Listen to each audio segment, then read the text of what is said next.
Welcome all of you Biotree with Pallavi के इस YouTube platform पर आप सभी का बहुत बहुत स्वागत है। आज के इस वीडियो में हम पॉलिनेशन को समझेंगे, पॉलिनेशन के डेफिनेशन को समझेंगे, टाइप ऑफ पॉलिनेशन के बारे में जानेंगे और एजेंट ऑफ पॉलिनेशन के बारे में समझेंगे।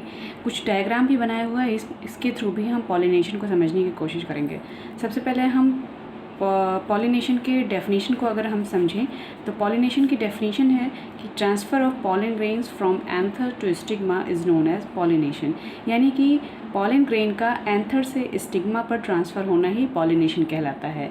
अगर हम ये डायग्राम लेते हैं, एक डायग्राम ए, डायग्राम बी, जो कि एक फ्लावर का डायग्राम है ए और बी, इसमें हम समझते हैं कि अगर किसी फ्लावर का इसको आप अगर इस डायग्राम ए को देखें तो यहाँ पर एक फ्लावर बना है जिसमें एक एंथर इस तरह से आप किसी भी फ्लावर में निकला हुआ देखे होते हैं, और किसी भी फ्लावर का जो ऊपरी हिस्सा होता है स्टिग्मा होता है, एंथर का स्टिग्मा पर ट्रांसफ़र होना ही या एंथर पॉलन ग्रेन्स का एंथर से स्टिग्मा पर ट्रांसफ़र होना ही पॉलन ग्रेन्स कहलाता है।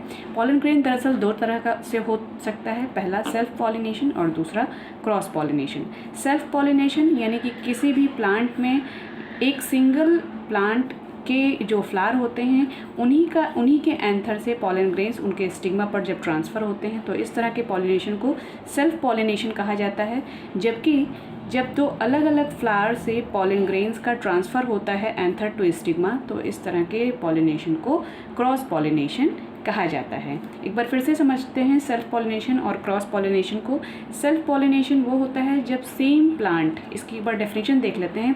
Pollen grains, when pollen grains comes from anther reaches toward stigma of same flower, ये की वर्ड है सेम फ्लावर, यानी कि एक ही प्लांट के एंथर से पॉलन ग्रेन का उसी प्लांट के फ्लावर के स्टिग्मा पर ट्रांसफ़र होना ही सेल्फ पॉलिनेशन कहलाता है। जबकि क्रॉस पॉलिनेशन क्या होता है? क्रॉस पॉलिनेशन में दो अलग अलग फ्लावर होते हैं और पॉलन ग्रेन्स एक फ्लावर के एंथर से निकलकर दूसरे फ्लावर के स्टिग्मा पर जब जाकर ट्रांसफ़र होता है या चिपकता है तो इस तरह के पॉलिनेशन को क्रॉस पॉलिनेशन कहा जाता है।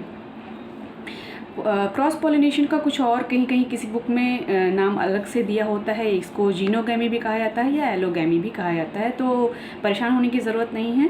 क्रॉस पॉलिनेशन को ही एलोगैमी कहा जाता है और जीनोगैमी भी कहा जाता है। बात करते हैं एजेंट ऑफ पॉलिनेशन की, यानी कि किन किन एजेंट के थ्रू या किन माध्यम के थ्रू पॉलिनेशन कंप्लीट होता है। तो पॉलिनेशन दरअसल बायोटिक एजेंट और एबायोटिक एजेंट दोनों ही तरह के एजेंट जिम्मेदार होते हैं।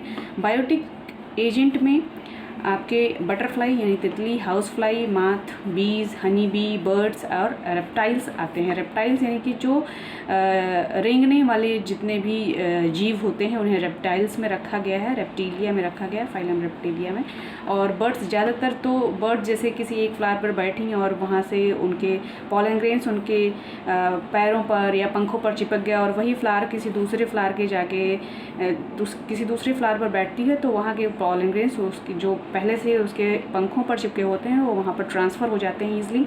दूसरा है एबायोटिक एजेंट। एबायोटिक एजेंट में जनरली कंसीडर किया जाता है विंड और वाटर को। ज़्यादातर जो एबायोटिक एजेंट के लिए मुख्य जो एजेंट जिम्मेदार है वो है विंड, यानी कि तेज़ हवाओं के चलने से भी पॉलन ग्रेन का एक फ्लावर से दूसरे फ्लावर के स्टिग्मा पर, यानी एक फ्लावर के एंथर से दूसरे फ्लावर के स्टिग्मा पर ट्रांसफ़र देखा गया है। तो आज की वीडियो में हम बहुत ही सिंपल तरीके से पॉलिनेशन को समझे हैं। नेक्स्ट वीडियो में हम फ्लावर के बारे में समझेंगे, ऐसे ही एक अच्छे डायग्राम के थ्रू। इसलिए बने रहिए वीडियो के साथ। वीडियो अच्छी लगे तो लाइक, शेयर और सब्सक्राइब ज़रूर करिए। Thank you.